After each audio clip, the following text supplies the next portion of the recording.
אני,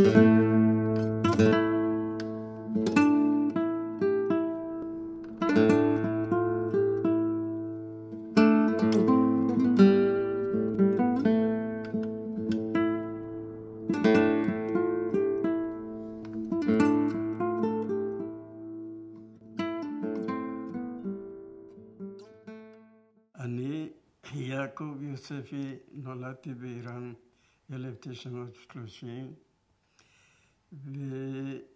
ועליתי לארץ 6 למאי 51. ישר ממחנת עולים הגעתי לבאר שבע. מאז אני חי בבאר שבע. בגלל זה שסבא היה דתי יותר מדי והוא היה רב, אז שמות כאלה שמו אבא שלי קרא יששכר. זה שמות תנ"כי הכל. והיינו דתיים מאוד בבית. כל הזמן סבא שלי היה עושה את יום הכיפורים, היה אוסף את הכל מהכפרים היהודים, באים אצלנו, עושים את הכיפור עם כל ההוצאות שלו, והיו חוזרים הביתה. והוא היה רב ראשי מחתן את האנשים. עד גיל בערך 80 שהוא היה חי. וכשהוא נפטר כבר אנחנו התדרדרנו. אני זוכר בקושי כשהוא נפטר. אז אבא שלי היה לו חנות עם הדוד שלי. הסתבכו עם החובות והכל, אז רצו להרוג את הדוד שלי. אז אבא שלי מהפחד הלך להיות מוסלמי. כשהיה מוסלמי אז הוא לא יכול להחזיק אותנו. אני בגיל 9-10 לקחתי את הרגליים ונסעתי בערך איזה 100 קילומטר מהעיר שלי, אל-גודל, לעראק. שם היה מישהו שהיה באותו המקום. המשפחה דיברו איתו שבן אדם הזה ככה קרא לו, תיקח אותו, אולי יסדר אותו איזה עבודה או משהו. באתי לעראק, הבן אדם לקח אותי לבית של מישהו שהיה נכה, לעזור לו. עזרתי לו 3 שנים בלי תשלום, בלי כלום, רק אוכל. וביקשתי תשלום, משהו, הוא אומר לא, אתה רוצה תשלום, תלך הביתה, אין לי מה לתת לך. אני בגיל 10.5-11, מה לעשות, יצאתי ברחוב, לקחתי אוטו, ישר נסעתי לטהרן, עיר הבירה. שם גם מצא איזה יומיים, טיילתי, עד שמצאתי איזה דודה לאבא שלי, הלכתי אצלה, והיא קודם לא הכירה אותי ולא היה מאמין שאני משפחה, עד שהכירה אותי, לקחה אותי, והיא מסכנה, היה לה בת והיא לבד בחדר, לקחו אותי. אז היא הלכה, חיפשה, מצאה לה עבודה אצל איזה רופא. שאני גם לעבוד בבית, גם בקליניקה שלה. אז גם שם חיכיתי, עבדתי איזה 3 שנים, שום דבר לא קיבלתי. מה לעשות? באתי ברחוב, מצאתי מישהו, מכיר אותי, חבר מהילדות, אמר, מה אתה רוצה? אמרתי, אין לי עבודה, אמר, בוא, יש לי. הלכתי לבית של רב הראשי של טהרן, קוראים לו מולה ידידיה. אז שם נשארתי אצלה גם באיזה 2 אבא שלי כבר לא יכול להחזיק אותנו, אז הייתי חייב לברוח משם, ללכת. אז שבאתי ושלחו אותי לעראק, ושם כל הזמן הייתי בודד, בלי אף אחד, לא אבא, לא אמא, לא אף אחד. אחותי הייתה 4 שנים יותר קטן, ואח היה רק איזה 7 שנים. אז הם נשארו שם, לא היה להם מה לעשות. אז יום אחד אני יושב, באו, אמרו לי בערק, שאימא שלך הגיעה, בוא תטפל בה. אז בית ספר הייתי שנתיים בבית ספר ערבי, למדתי עד כיתה ג' או ב', לא זוכר. אז שלא היה לי ברירה, והמורה שלי אמר שאתה תהיה בן אדם מיוחד. אמרתי, למה? הוא אמר לי, יש לך ראש. זה מה שהוא היה מצפה לי. אבל ככה גם היה, אני לא למדתי לו שום דבר. איפה שהלכתי, התחלתי להשיג מה שאני צריך. זה בא, נגמר בטהרן גם כן. באתי, אמרתי, לראות את האמא, הייתה בערק. לקחתי רכבת, באתי לערק. נשארתי איזה יומיים, 3 ימים. מה לעשות, יאללה, מה לעשות? חיפשתי בבית, ראיתי איזה קופסה. פתחתי, ראיתי מלא כסף. לקחתי את הכסף בלי שאמא ידעה, נסעתי לאבדן. אבדן זה עיר גבול עיראק. שם נשארתי איזה 2 גם. התחלתי לעבוד כל מיני עבודות סבלות, זה מה שבא לי. אז כבר יצא שם לעלות לארץ, הלכתי לשם, כמה שדיברתי, אנחנו לא ניקח אותך. אתה עוד צעיר, אין מישהו יחזיק אותך ואתה לא יכול לעבוד, אתה לא יכול. אמרתי, טוב. באתי, נסעתי לטהרן, אמרתי עכשיו ככה אני חייב לנסוע לישראל. כשהגעתי לטהרן, הלכתי למחנת עולים, אמרו לו, אתה לא יכול ללכת, תביא את ההורים שלך, אחרת אתה לא...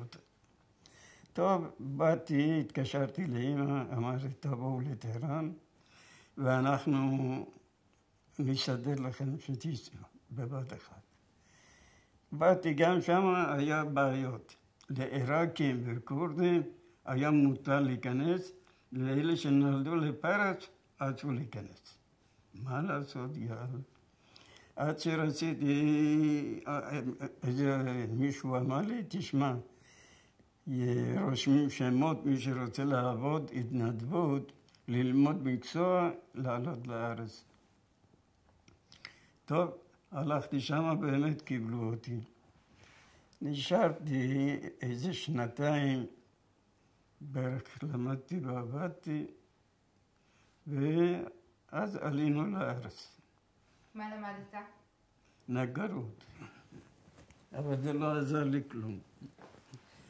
כשבאתי לארץ, הלכתי לאורט, איפה שלמדתי, זה היה פה אין. טוב, מה לעשות, באתי, חיפשתי עבודות בבאר שבע לא היה. אז באתי, נסעתי לתל אביב, שם מצאתי עבודה, ואמרתי לך, זה רמת גן, הייתי עובד ובלילה ישנה על הגגות בבית כנסת. ראיתי גם זה לא חיים, חזרתי לבאר שבע, הלכתי ללשכת הגיוס, התחננתי שאני רוצה ללכת לצבא. אני לא יכול להישאר בלי עבודה וגם בלי. אז רחם אליי הבן אדם, אמר בסדר, תבוא שבוע הבא, תלך לזה. באתי, נכנסתי לצבא, צבא סדיר, עשיתי בערך 1.5 שנה, אז יצא חוק, מי שיש לו ילדים, הוא משתחרר. למדת לקרוא ולכתוב בעברית או רק בערבית? רק בערבית, לא בעברית בכלל. לא ערבית, פרסית, לא ערבית, פרסית. שם למדתי, רק אמרתי לך, 2-3 שנים, אז שקרה ככה, אבא הלך, אז לא היה לי אפשרות ללמוד, ולא היה מישהו שיחזיק אותי. אז הייתי יכול להיות, הלכתי להיות עצמאי בגיל כזה. ולמדתם רק בנים? מה? למדתם רק בנים או בנים ובנות ביחד? אין כזה דבר שם, לא. במקום הזה אין עם בנות, רק בנים. והשנאה שלהם נגד, זה היה הרבה שם. שנאה של מי? אי אפשר לנגוע בירקות או משהו לקחת לבד. הכל היית צריך לבקש שייתנו לך. את מבינה? למשל אצלנו בבית, החגים, הרי פסח היה 9 ימים, לא 8 ימים, ויום אחד יום הפארק זה 9 ימים. לא כמו שפה 7 ימים ונגמר. מה זה היום של הפארק? פארק היה חובה לכל אחד שיום הזה ללכת יום הבא. ללכת לבצדות, לפארקים, למקומות כאלה לבלות. כמו שיש היום, מרוקאים לקחו את זה, זה אותו דבר בפרס. כל יהודי איראן, לא רק אחד. אתה אומר כמו מימונה. מימונה, זה מימונה. יום האחרון של ראש השנה, פסח, הייתי חייל קבוצות לוקחים ועורכים בתים לבתים, לביקור, ומחרת הולכים לפארק. אוכל מיוחד כל השבוע, אף אחד לא היה עובד. 8-9 ימים האלה לא קיים. ומה היו עושים? היו קונים חיטה, ובבית סופרים אותה אחד, מנקים אותו, וכל היהודים היו הולכים, מזכירים את התחנת קמח, היו עושים לו, זה, מנקים, עושים טוב, כל הזה 24 שעות, עושים, כל אחד עושה את החלק שלו, את הקמח, בשביל החג, וככה היו חיים. לא שכמו פה מצות וזה, כל אחד היה עושה בבית שלו. בית כנסת היה חובה, אין דבר כזה. יהודי לא הולך לבית כנסת, לא מחשיבים אותו יהודי בכלל. היית חייב ללכת במיוחד שבתות, כל השבוע, בחגים, יום רגיל, שם כולם היו שכרים, לא היה פועל בניין או משהו. אז כל אחד שהיה הולך לבית כנסת, אחרי בית כנסת היה הולך לעבודה שלו. לא היה לו מישהו על הראש להגיד אל תבוא, או שיפסיד את הזמן. ככה שכל היהודים היו קשורים אחד לשני. היה לנו יהודי מלוכלך וזה, אבל לא נגעו בנו. היו נותנים להם כבוד לגדולים שלנו, לרב שלנו, להכל. אבל להרביץ להם או לעשות להם לא. אז אתה אומר שהיחסים בין המוסלמים לבין היהודים היו יחסים טובים? היו 100% אז שנות לפני השם של ישראל. אחרי זה התחילה בעיות שכבר היו אומרים שישראל הורג ערבים וזה, אז זה היה בעיות. לפני זה בכלל לא היה בין יהודים וערבים. ראש השנה גם יומיים, וכל הברכות שצריך היה. לא היה בית שבלי ברכות ילך. היו, לא יודע, איזה 25 מינים לברכות. היה פורים גם אותו דבר. זה חנוכה, סוכות היו מכנים ויורד עליהם שלג ויורד גשם ועוד היו בפנים. לא כמו פה. שם בזמן הזה בן אדם מת מהקור. לא כמו פה. אז ככה היה טוב, צבלנו והיה טוב. הייתם מכינים סוכה מחוץ לבית והייתם נשארים לישון בסוכה? היו, מה שהיה קיים שם חורף, אין כלום. מה שהיו רואים, למשל רימונים ודברים שהיה אפשר להשיג, היו אפילו מילון וזה, היו שמים תחת התבן, זה נשמר. אז בשביל הברכה היו שמים מאז עד הסוכות, עד החגים, כל החגים שהיו צריכים, כל פירות שהיו צריכים לעשות ברכה, היו שומרים. אז את כל התפילות אתה זכרת בעל פה? בעל פה, הייתי יושב בית כנסת יום כיפור, משעה 4-5 עד מוצאי יום כיפור. לא היינו יוצאים בחוץ, רק בבית כנסת. כן, אז כל הגברים היו בבית כנסת? כן, שם בחורות, בית כנסת גדול היה מקום לבנות שיושבים למעלה. אבל בית כנסת שאנחנו היה לנו, לא היה קטן כבערך של 50 איש. אז היו רק גברים. אתה זוכר את הרגע שאבא שלך, נכון?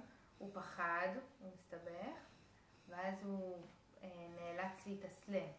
התאסלם והתחתן והיה לו 3 ילדים. אתה ראית אותו אחרי התקופה הזאת? כן, הפסדתי המון כסף בשביל זה. באתי ונסעתי פעם ראשונה בשביל להציל אותם, להביא. לא הצלחתי, נשארתי חודשיים. לא הייתי יכול לשחרר אותם. הייתי בסכונות, אמרו בשום אופן, אנחנו לא יכולים לקחת. הייתי, אצלי חבר שלי היה עובד במשרד הצבא של איראן. הלכתי לנמרודי, הלכתי לרב הראשי הזה, שיעשה משהו שאני יכול להביא אותם, אמרו בשום אופן לא. אנחנו לא מתערבים. חזרתי. זה היה ב-61. אז עזבת את אימא שלך ואת 2 האחיות שלך? אח ואחיות. כן, הם נשארו איזה 2-3 שנים עד שאני בערק. הם ידעו, הם בלי שאני אגיד, הם באו לשם. אז אני טיפלתי להם, לקחתי איזה חדר למישהו, גם יהודי טוב, שעזר לי, נתן לי. והם נשארו שם, ואני שוב פעם הלכתי לפה, לשם, אי אפשר לשבת מקום. ושם נסעתי לעבדן, מעבדן לטרה. כל שנה, שנתיים במקום אחר. לא היה לי מקום כזה. אני, הדבר הראשון, דאגתי שהם יהיו איתי. חזרתי, הבאתי אותם למחנת עולים. במחנת עולים אמרתי לה שיש עיראקים ויש כורדים. לא נתנו לי להיכנס, נתנו לי איזה מקום על בית הקברות, שם לחיות. שם נשארו כמה זמן. אז שאני נרשמתי באורט, אז נתנו לנו להיכנס לאיפה שהכורדים עיראקים. שם נשארתי גם 2 שלמדתי, אחר כך עליתי לארץ. איך שאני הגעתי מחנת עולים, איפה שלא נותנים לנו להיכנס שם, אני בכלל לא ראיתי אותה ולא שמעתי. אמא שלי ואמא שלה סידרו את העניינים. אני הייתי רגיל ללכת בחוץ, בתוך העיר. מהמחנה עולים לעיר היה בערך איזה 10-15 קילומטר. אז הלכתי יום אחד, חזרתי בלילה, נראה שמחכים לי. מה זה? אתה מתחתן. כבר נהייתי אילם, לא יכולתי לדבר. מה אני אדבר? אמרתי לך שהכתובה זה חתיכת נייר. ככה כאלה כתובה. רשום השמות, ואיזה 3-4 אנשים חתמו וזהו. זהו הכתובה. לא רבנות ולא אף אחד. והרב שלנו היה אחד רב שהוא בעצמו שרצה לבוא לארץ. חתונת פרשי, אני ואחותי באותו ערב, הם התחתנו בשעה 7-8 בערב ואני ב-11:30. שם היה 4 חתונות.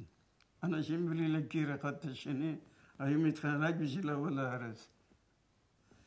היה שם של הארץ כל כך, זה שאנשים היו מוכנים לעשות הכל רק להגיע. רציתם לעלות לארץ? אני חיכיתי 2.5.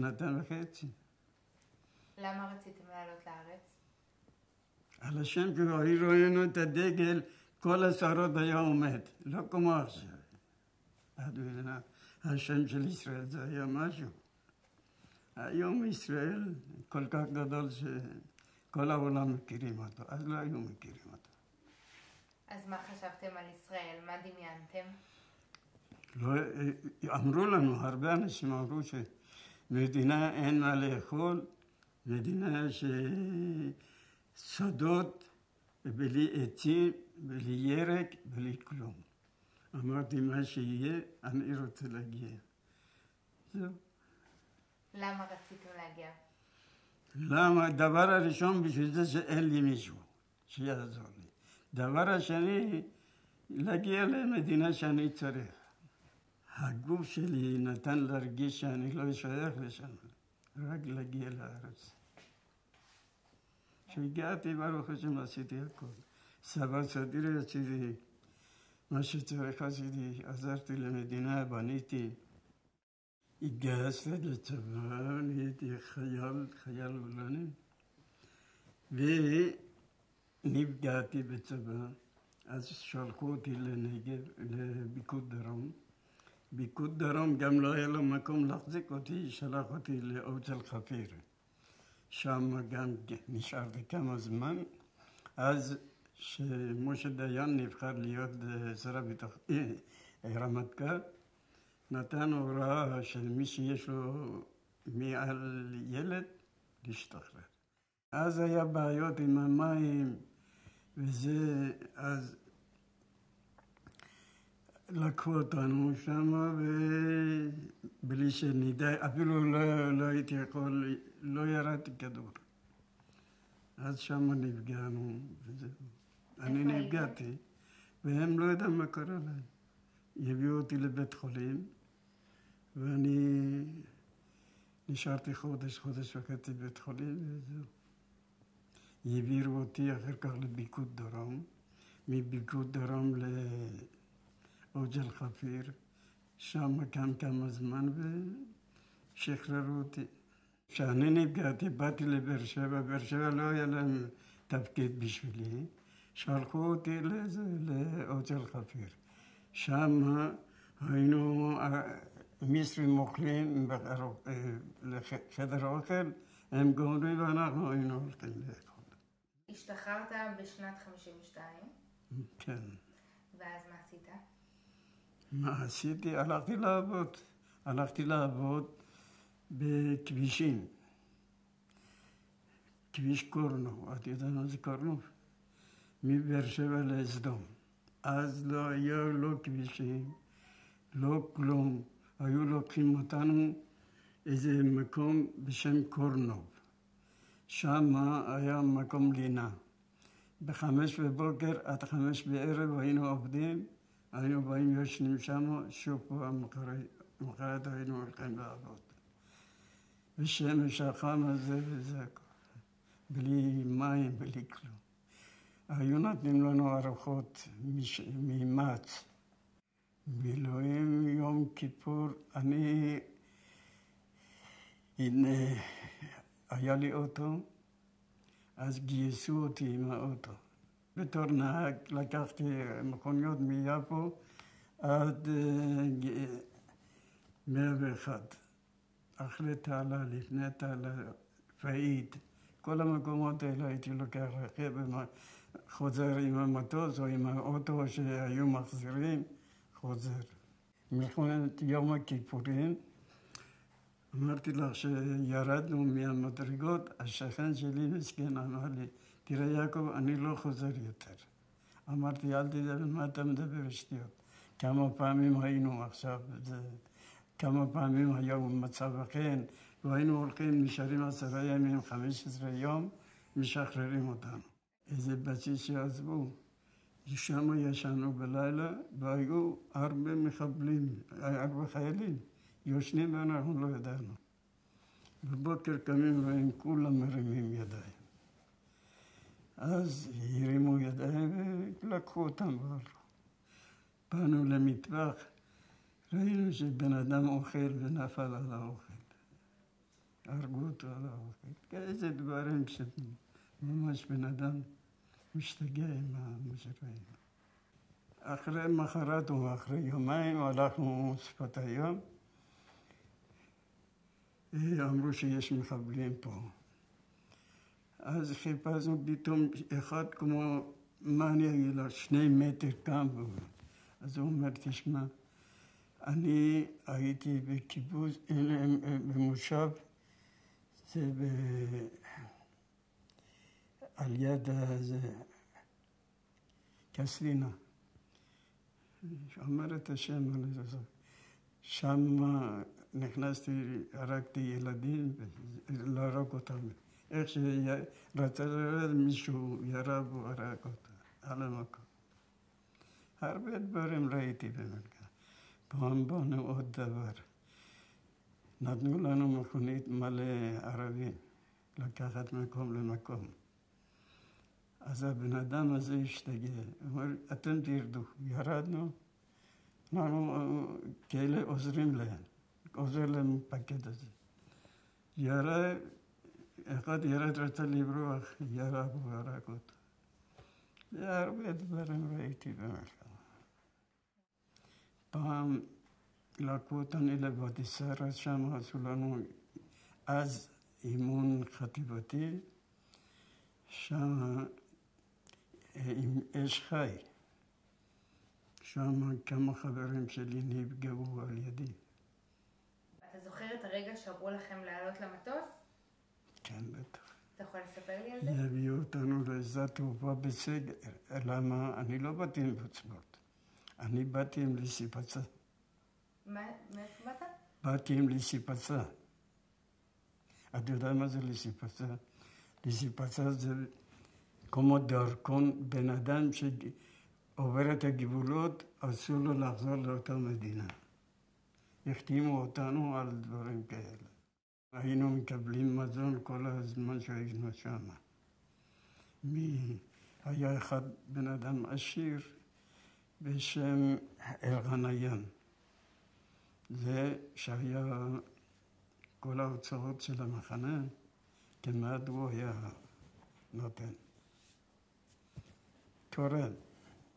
ואתה זוכר את הרגע שהודיעו לכם שאתם הולכים לעלות לארץ? כן. מה אמרו לכם? אמרו לכם את זה? הודיעו לנו כן מחר בשעה 10, ייקחו אותנו לאזור תעופה. בשעה 10 הגענו לאזור תעופה, עד שעה 2 חיכינו, פתאום יביאו מטוס הובלה של הובלה, לא של הנוסעים, עם הספסלי קרש. מה אני אגיד לך? זה הגיע, לא יודע, 5-6 שעות לקח דרך. זה צוחל 250 עם המטוס רגיל. 6 שעות היינו בדרך. כשהגענו פה, לקחו אותנו, הורידו אותנו, הביאו DBT. אז למה זה DBT? זה איזה סם ששמים, לא יודע, על החיות, על לא יודע מה. אמרו שאתם באתם ממדינה שיש כלים ודברים האלה, שמו על הראש, על כל הגוף. עד היום, אני כל הכאב הזה, מזה לא רוצים להכיר. וסברנו, אשתי את רואה את כל השרות של היד. כולם קיבלו פיצויים ואנחנו לא. זה הרבה דברים בתוך 70 שנה אי אפשר לזכור אותם. זה קשה. נכון. אבל ברוך השם, יש לי איזה ראש שלא שכחתי אותו. השאירו אותנו 3 ימים בתחנת רכבת. בתוך הרכבת מסע, עד שמצאו לנו מקום. הביאו אותנו רחובות, לוד, מלוד לאשקלון, מאשקלון עם המשאיות לבאר שבע. מה אתה אומר? לא הרבה סבל עשינו, אבל ברוך השם ששוכחים, הם לא... באר שבע מחרת עולים 3 שנים באוהל. אוהל שכל רגע רוח היה לוקח אותו. אבא שלי התחתן כשאני הייתי בגיל 10, ולקח, הוא לא ברצונו, בכוח, התחתן. אז נולד לו ילדים. כשאני פה כל פעם משפחה היו אומרים, תראה, אבא שלך, אל תיתן שימות בתוך הערבים. תציל אותו, תעשה משהו. אז אני פעם נסעתי, לא הצלחתי. נשארתי חודשיים, וכמעט רצו לחסל אותי גם השכנים שלו. ופעם אחת כשירדתי מהאוטו, היה מהכביש עד הכפר, איזה 4 קילומטר, אבל למזלי ירדתי שהיה ירח מלא. אני הולך בלי פחד, בלי כלום. אני מגיע לשם, דופק בדלת, הערבי בא פותח את הדלת, אומר לי, איך הגעת? אמרתי, למה? הוא אומר, לא שמעתי אוטו שיביא אותך. אמרתי לו, אני באתי מהכביש. הוא הרגיש על הראש שלו. הוא אומר, יש לך מזל, שם מלא חיות טרף. אסור אחרי שעה 6 לעבור משם. כבר כמה חודשים הייתי שם ולא עברתי. אמרתי, לא רוצה לעבור משם. הרבה סבל.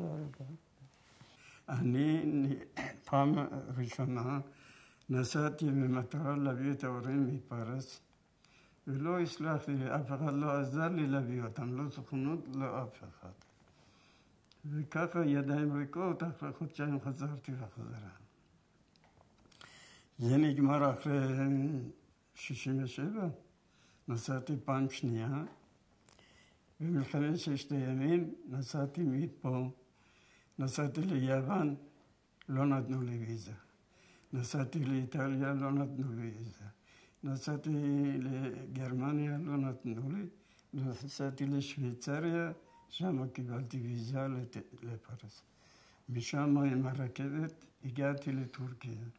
מטורקיה היה לי מטוס להגיע לטהרן. שם הגעתי לטורקיה, הלכתי ליום חמישי, יום האחרון של המלחמה. הגעתי, אני מהפחד מת, כל מקום ראיתי מטוסים ועשן ועננים. אמרתי, בטח גמרו את הארץ. והיה מישהו שהביא אותי עם האוטו שלו ממקום, אמר לי, אל תדאג, זה ערבים תמיד משקרים. זה לא קרה כלום לישראל. הגעתי, באתי לשגרירות באיסטנבול, עליתי, ראה כולם שמחים, רוקדים, שותים. אני איזה רבע שעה לא יכולתי לדבר. רבע שעה לא יכולתי לדבר. שאלתי מה העניינים, אמרו לו, סיני כבר בידינו, ירושלים בידינו, מתחילים מחר יום חמישי, מתחילים עם הצורים. טוב, תלך, בן אדם אסור לך, אתה מוכרח להישאר ולהתייצב כל יום עד שנראה מה יהיה. אמרתי, טוב, נשארתי, זה יום רביעי היה. יהיה חמישי, שישי, שבת, כל יום הלכתי, אמרו לו, ונתן, התחילו עם צורים, אבל לא נגמר. באתי יום ראשון, אמרו לו, זה, באתי כל היום לטייל בלי אף אחד, בעיר, מדינה זרה. באתי יום שני, אמרו לי, כן, אתה יכול לטוס. מותר לך. אני רוצה לדעת מה עם הבית. אני לא רוצה שיש משהו בבית ואני אלך לפרץ.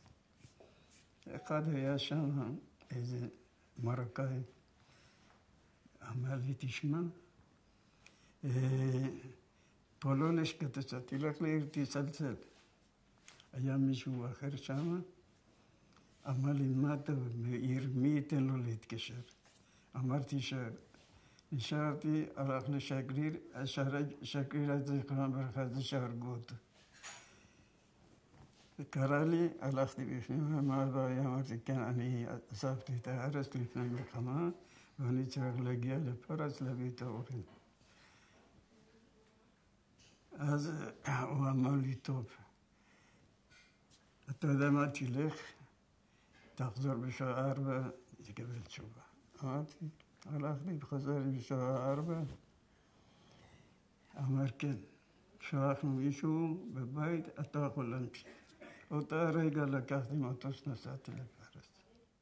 אחרי 4 חודשים אני הולך לסוכנות, אני רואה אותו בן אדם שעבד איתי בארץ, פה נמצא בסוכנות. הוא אומר, או יעקב, זה אתה? אמרתי, כן. הוא אומר, אתה יודע, אני הייתי בארץ, הייתי אצלך בבית. אמרתי, טוב, כל הכבוד שהיית. נשארתי עוד כמה זמן, יום אחד הוא קורא לי, אומר לי, יעקב, אתה עשית לי הרבה טובות, אני חייב להחזיר לך.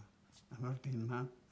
הוא אומר לי, תשמע, אף אחד לא ייתן לך לקחת את ההורים שלך. אני מבטיח שאני אעזור לך, תיקח את ההורים. אבל בתנאי שעכשיו לך תזמין, תחזור לארץ. אמרתי, לא, אני 4 חודשים, 5 חודשים פה, איך אני אחזור להם? לא. הלך מסכן, קנה מקצב שלו באמת מתנה, וכתב מכתב, אומר, אתה הולך לדוד בני בירושלים, שם הוא יעזור לך. באתי, נסעתי לירושלים, הלכתי אליו, אמרתי, שמע, אני במקום לא יכול לתת לך, תלך הביתה, תוך שבוע 10 ימים תקבל תשובה. תוך 10 ימים אני בא, באמת בא לי מכתב שאתה צריך לכתוב ערבות, שאתה תיתן להם הכסף של המטוס, של הוויזה, של הפספורט, ופה לא לתת להם בית, לא לתת להם עזרה, אתה חותם עליו. לא היה לי ברירה, חתמתי. באמת בחור הזה, שאלוהים ייתן לו בריאות. הלך, עשה את זה, תוך 1.5 חודש הם באו. שלח אותם לטורקיה. טורקיה הם התגיירו האלה, אחים ואחיות, ובאו לפה. ואז מה קרה עם ההורים? כן, הוא עשה את כל העבודות שלו, סידר את הכל.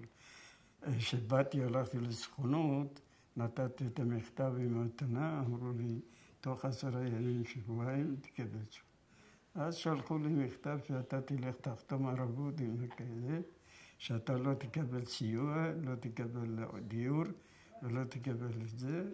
חתמתי על הכל ותשלח להם כסף לוויזה ולזה, והתחייבות ל-20 שנה לשלם של הנסיעה.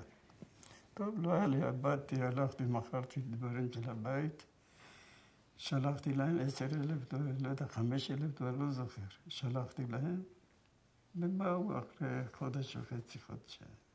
כל הילדים התגיירו יחד איתם? כן. אז כמה הם עלו לארץ? 2 אחיות ואח. כל אחד יש לו 5-6 ילדים, ויש לו 4-5-6 חיילים. אז כולם פה היום, ואיפה הם גרים היום בארץ? רק אחד גרה בנתניה, ו2 גרים פה. יש לי 6 ילדים, 14 נכדים ו16 נינים. ויש לי 2 אחים ו3 אחיות פה. הבאתי הרבה למדינת ישראל.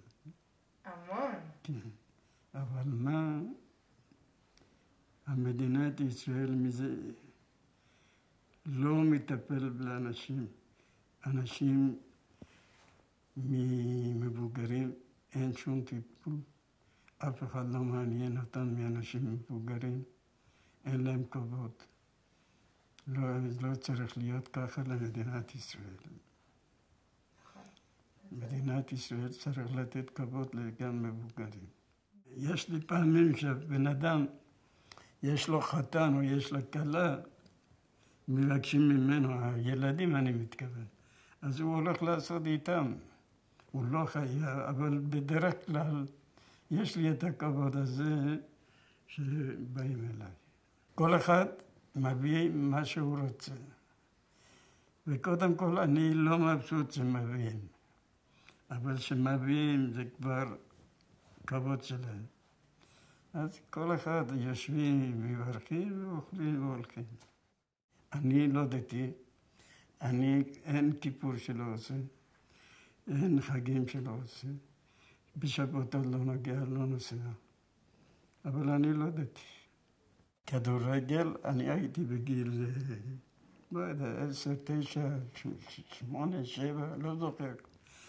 הלכתי לראות כדורגל, זה כדורגל, משחק בין האנגלים בפרסים. שם בשום אופן אני נכנסתי בפנים. משחק התחיל 5 דקות הראשונות, האנגלי נתן ביתה בתוך הבטן של הפרסי, על המקום הרג אותו. וכולם התנפלו אחד על השני, אלפים נמצאו. אולי איזה 100-200 אנשים נפגעו. ואני מהפחד, שם נכנסתי תחת הספסל. אבל מהפחד הייתי מת שזה לא ירד עליי, הספסלים. ככה, מזה פחד מוות יש לי מכדורגל. לא יכול לראות. הייתי מת לראות כדורגל, אבל לא הולך. אני מבקש מהצעירים כמה שייתנו כבוד להורים, לאמא, לאבא, לדודים, לא משנה. לכל בן אדם מבוגר, שזה הכי חשוב.